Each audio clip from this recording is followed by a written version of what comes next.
čo s týmto všetkým má Michal Šimečka? Čo? Akým spôsobom bol on do tohto zapojený? Akú zodpovednosť on nesie? Absolútne žiadnu. Ja si myslím, že aj tie zverejnené dokumenty potvrdzujú, že jeho matka Marta Šimečková nevedela o tých podvodoch, tak ako mal o nich vedieť samotný Michal Šimečka?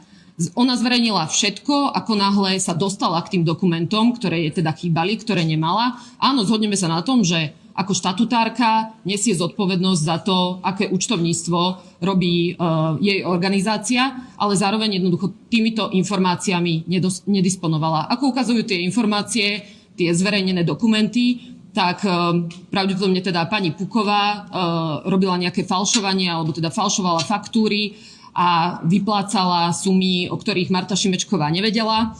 A ja si myslím, že to len potvrdzuje to, čo od začiatku hovoríme, že Marta Šimečková sa neobohacovala, ona nie je podvodníčka, žiadne podvody nerobila a je momentálne na vyšetrovateľoch, ako sa so všetkými týmito dokumentmi vysporiadajú.